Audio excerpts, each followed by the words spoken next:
గా చెప్పారు ముఖ్యమంత్రి చంద్రబాబు నాయుడు.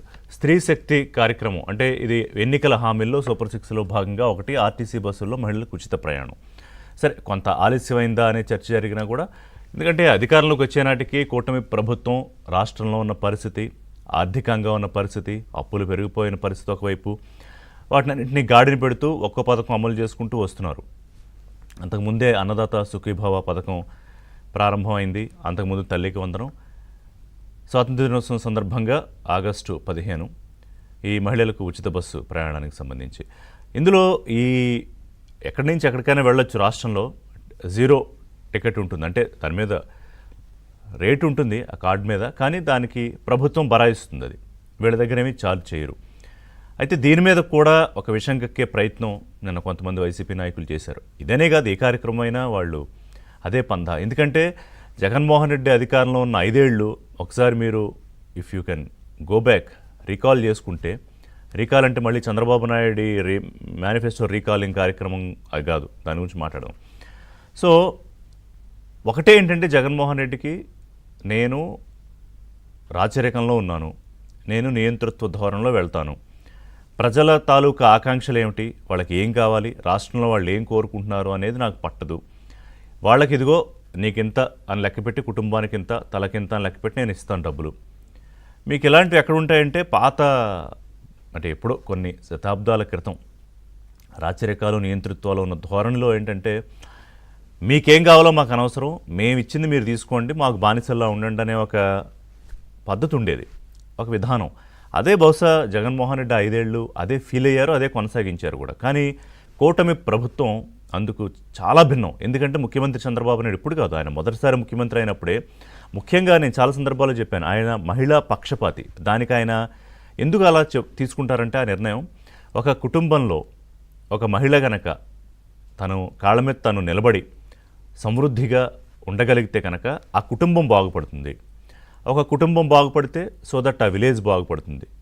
అలా రాష్ట్రానికి ఒక సమగ్రమైన అభివృద్ధి ఉంటుందనేది చంద్రబాబు నాయుడు కాన్సెప్ట్. అది ఈ స్త్రీ శక్తి పథకం కానివ్వండి, లేకపోతే దీపం పథకం కింద దాదాపు అంతా 2743 కోట్లు ఎంతో అనుకుంటా, 2645 కోట్లతోటి 3 సిలిండర్లు ఉచితంగా ఇస్తారంటే ఆ రాయితీ డబ్బు ప్రభుత్వం భరిస్తుంది.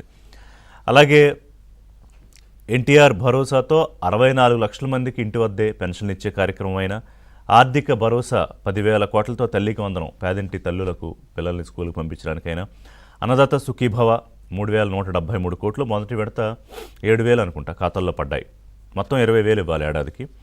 దీపం పథకం మీకు చెప్పాను, స్త్రీశక్తి మొదలైంది.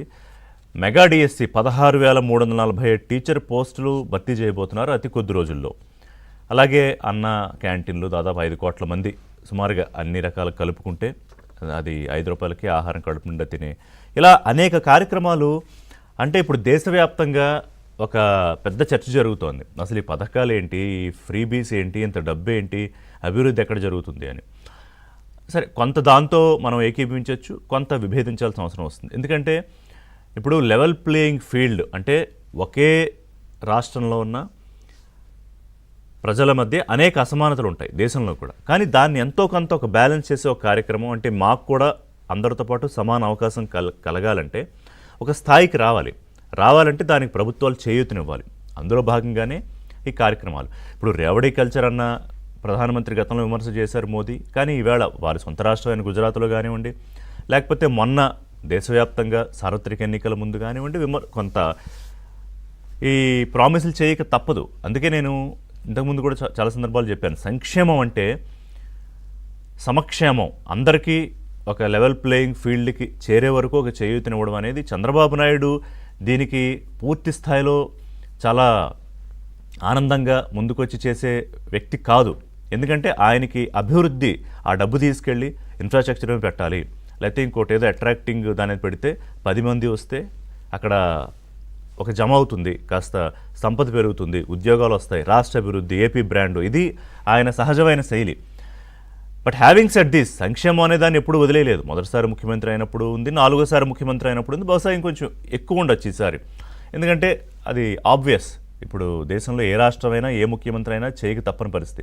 ఇదంతా ఎందుకు చెప్తున్నానంటే, జగన్మోహన్ రెడ్డి అనేక సందర్భాల్లో నేను బట్టలను నొక్కాను, ఇంత చేశాను, నాకు మీరు బటన్ నొక్కండి అన్నాడు ఆయన. 2,90,000 కోట్లు 3,00,000 కోట్లు నేను బటన్లోకి ఇచ్చేసాను అని. కానీ అదొకటి కాదు. సరే అందులో ఆయన ఎంత ఇచ్చాడు ఎంత ఇవ్వలేదో పార్టీ నాయకులు చెప్తారు. కానీ అదొక్కటే కాదు. రాష్ట్రంలో ప్రతి ఒక్కళ్ళకి, మహిళకు కానివ్వండి, లేకపోతే ఆ కుటుంబ పెద్దకు కానివ్వండి, యుక్త వయసుకు వచ్చిన వాళ్ళకి కానివ్వండి, వాళ్ళందరికీ ఒక భరోసా, ఎస్ మన రాష్ట్రంలో మనం ఆత్మగౌరవంతో బతకడానికి మన ప్రభుత్వం ఇది చేస్తోంది.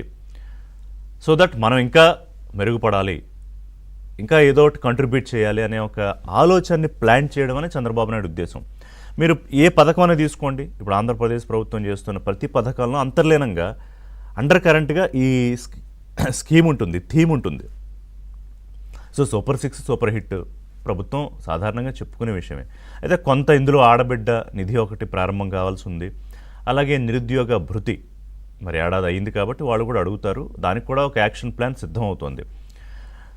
ఇక నిన్న అంబటి రాంబాబు అనుకుంటా ప్రెస్ మీట్ పెట్టి ఆయన యాక్చువల్గా ఏం మాట్లాడాలో పాయింట్లు ఏం లేవు ప్రభుత్వానికి. ఎందుకు లేవంటే కొద్దిగా మీరు ఒక 2 నెలలు వెనక్కి వెళితే రీకాలింగ్ చంద్రబాబు మేనిఫెస్టో అని ఒక కార్యక్రమం మొదలుపెట్టారు. దాంతో కొంత బురద జల్లే ప్రయత్నము, ప్రభుత్వం తాలూకా వైఫల్యాన్ని, అంటే వైఫల్యం చెందిందని చూపించే ప్రయత్నం చేశారు, కానీ వర్కౌట్ కాలేదు. అది బొక్కబోర్లో పడ్డారు, తోక ముడిచేదని ఆపేశారు. ఈ ఎన్నికల సమయంలోనే దీన్ని ఫేక్ హామీలు, ఫేక్ ప్రచారాలు, అలవి కాని హామీలు అంటే మరి ఒక్కొక్కటి చేసి చూపిస్తున్నారు కదా ముఖ్యమంత్రి. మరి ఇప్పుడు ఏం చెప్తారు? మాట్లాడడానికి ఏమీ లేదు. సరే ఏమన్నా కాస్త విషయం చెమ్మాలంటే ఎదురుగుండా ఉన్నది ఏంటంటే అమరావతి. అదిగో మీరు అది చూపించారు, ఇది చూపించారు అని చెప్పి, సరే దాంట్లో కూడా పనులు అవుతున్నాయి. అమరావతి కానీ పోలవరం కానీ, పోలవరం ప్రామిస్ ఉంది 2027 డిసెంబర్ నాటికి, జూన్ టు డిసెంబర్ నాటికి నీళ్లు ఇచ్చేయాలి పోలవరం నుంచి అని. Amaravati is a continuous process. అదేమి 4 సెట్టింగ్లో ఒక చోట పెట్టి అక్కడి నుంచి తీసుకెళ్ళి అమరావతిలో పెట్టడం కాదు.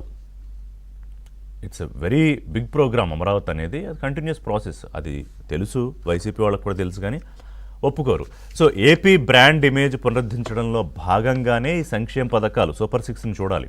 అంతేగాని ఊరికే ఏదో తీసుకెళ్ళి ఎవరు డబ్బులు తీసుకెళ్ళి ఎవరికో పెడుతున్నారనే యాంగిల్లో దీన్ని చూస్తే మాత్రం పొరపాటు. అదే నిన్న ముఖ్యమంత్రి చెప్పారు.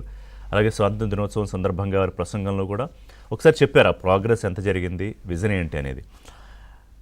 ఎక్కడ కొంత జనరల్గా ఏంటంటే నాయకుల మాటలు అతిశయోక్తి ఉంటుంది, కానీ నిన్న చంద్రబాబు నాయుడు చాలా ప్రాక్టికల్గా ఆయన ప్రసంగంలో ఏం చేసాము, ప్రామిస్ ఏం చేసాము, ఎంత డెలివరీ చేసాము, ఎంత చేయబోతున్నాము, రాష్ట్రం తాలూకా అభివృద్ధి ప్రణాళిక ఏంటని చాలా చక్కగా స్పష్టంగా చెప్పారు.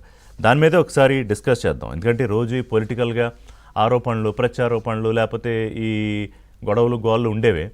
కొంత రాష్ట్ర ప్రజలకు కూడా ప్రభుత్వం వైపు నుంచి ఏం జరుగుతోంది, ఇంకా